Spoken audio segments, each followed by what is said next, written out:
इस वीडियो में हम आपको बताने जा रहे हैं ऐसी चीजों के बारे में जिसको बनता देखकर आपके होश उड़ जाएंगे। ट्रू लेजर ये काफी एडवांस लेजर कटिंग मशीन है जिसमें एक हाई पावर लेजर की हेल्प से स्टील पाइप्स को काटा जाता है। ये laser cutting machine steel pipes को किसी भी एंगल से काटने में सक्षम है और कटिंग प्रोसेस के दौरान इसमें किसी भी तरह की आवाज भी नहीं आती है और ये काफी एक्यूरेसी के साथ वर्क करती है। Cricket bat making. Cricket bat बनाने के लिए सबसे पहले बैट के साइज का एक लकड़ी का मजबूत टुकड़ा लिया जाता है। फिर इस टुकड़े को कटर के जरिए बैट की बेसिक शेप में लाया जाता है, यानी कि इससे नीचे से कर्व शेप देकर इसके दोनों साइड से थोड़ी थोड़ी लकड़ी हटाई जाती है। फिर इस लकड़ी में हैंडल लगाने के लिए इसे ऊपर की तरफ से वी शेप में काटा जाता है। इसके बाद शुरू होता है बैट के हैंडल को बनाने का काम। बैट के हैंडल को बनाने के लिए लकड़ी की पतली पतली स्लाइड्स को फेविकॉल के जरिए आपस में जोड़कर उन्हें एक रस्सी से लपेटकर सूखने के लिए रख दिया जाता है। इस तरह लकड़ियों की पतली पतली स्लाइड से मिलकर बना हैंडल एक नॉर्मल लकड़ी से ज्यादा मजबूत होता है, इसलिए इसे इस तरह से बनाया जाता है। फिर इस हैंडल पर फेविकॉल लगाकर इसे बैट में अच्छी तरह से फिक्स कर दिया जाता है और इसे 24 घंटे के लिए सूखने के लिए रख दिया जाता है। बैट के सूखने के बाद इसकी कंप्लीट फिनिशिंग का काम शुरू होता है। सबसे पहले बैट के फ्रंट साइड पर वर्क किया जाता है और इस बैट को एक कंप्रेसिंग रोलर के नीचे से गुजारा जाता है जिससे बैट के सरफेस को मजबूती मिलती है। इसी वजह से ये बैट 150 किलोमीटर पर आवर की स्पीड से आती हुई लेथर बॉल को फेस कर पाता है। इस बैट के हैंडल के पास की एक्स्ट्रा लकड़ी को एक सॉ के जरिए काटा जाता है और इस हैंडल से मिला दिया जाता है। फिर इस लकड़ी के बैक साइड की फिनिशिंग का काम शुरू होता है। यहाँ बैट को परफेक्ट शेप देते हुए इसकी एक्स्ट्रा लकड़ी को धीरे धीरे काट कर हटा दिया जाता है। फिर इस बैट को फाइनल टच दिया जाता है और इसकी पॉलिशिंग और फिनिशिंग की जाती है।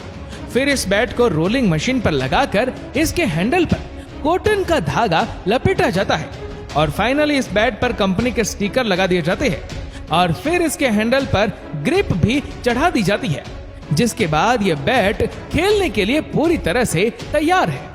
Cricket ball making. Cricket ball बनाने के लिए सबसे पहले हाई क्वालिटी लेदर लिया जाता है और इसे एक डाई के जरिए हाइड्रोलिक प्रेस से दबाकर छोटे छोटे पीस में काटा जाता है। इस तरह के 4 पीस को मिलाकर एक लेदर बॉल बनाई जाती है। यहाँ सबसे पहले लेदर के 2 टुकड़ों को सील कर एक हाफ बॉल बनाई जाती है। फिर इस हाफ बॉल को हाइड्रोलिक प्रेस के नीचे दबाकर इसे परफेक्ट राउंड शेप दिया जाता है और यहाँ एक्स्ट्रा लेदर को भी काट दिया जाता है। ऐसी 2 हाफ बॉल के बीच में एक कोक की बोतल डालकर इसे दोनों तरफ से दबाकर सील दिया जाता है। बॉल के पैक होने के बाद इस पर मजबूती के लिए 2 बार और स्टिचेस लगाई जाती है। इसके बाद आप देख सकते हैं कि बॉल अपने असली रूप में आने लगती है।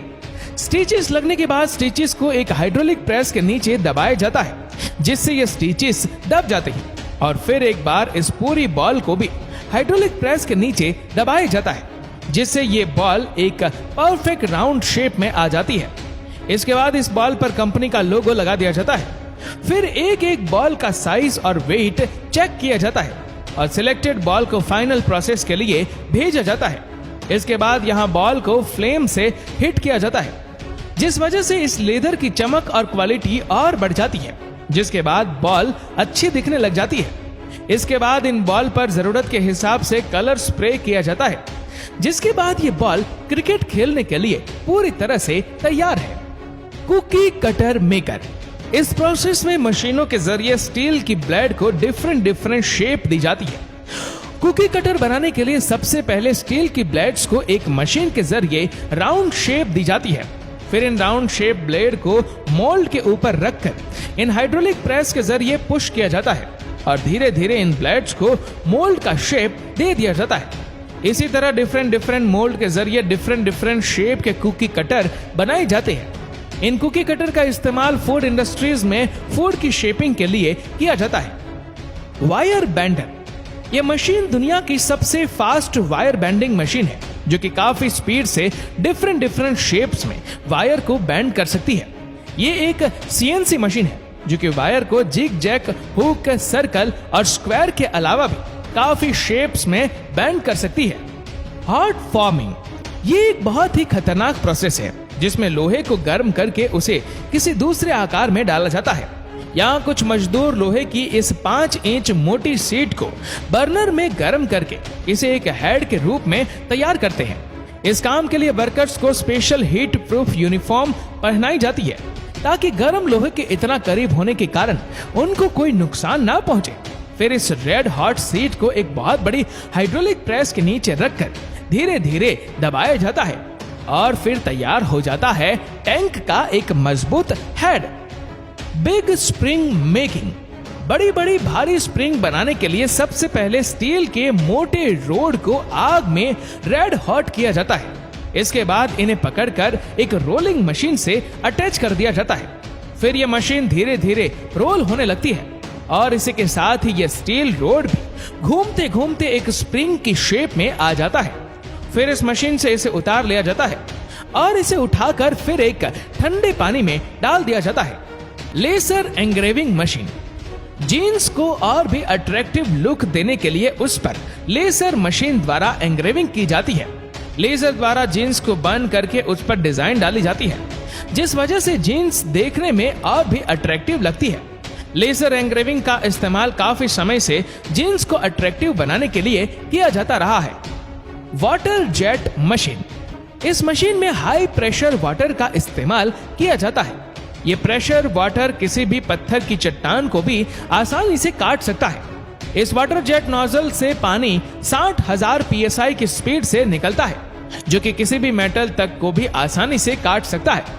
इस वाटर जेट का इस्तेमाल फैक्ट्रीज में स्टील, ग्लास और पत्थर को काटने के लिए किया जाता है। वैक्यूम फॉर्मिंग ये काफी हाई टेक मशीन है जिसके जरिए बच्चों के खिलौने और गाड़ियों के बॉडी पार्ट्स से लेकर प्लास्टिक के कई आइटम्स बनाए जाते हैं। जिस भी प्रकार का डिजाइन चाहिए होता है इस मशीन में उसी शेप का एक मोल्ड रखा जाता है और उसे गर्म किया जाता है और ऊपर की तरफ से एक प्लास्टिक शीट रख दी जाती है। इसके बाद गर्म हुए मोल्ड को शीट के नीचे लाया जाता है और फिर इसे मोल्ड के ऊपर वैक्यूम कर दिया जाता है जिसके बाद मोल्ड का डिजाइन शीट के ऊपर आ जाता है। फिर इस डिजाइन को मोल्ड से अलग कर लिया जाता है।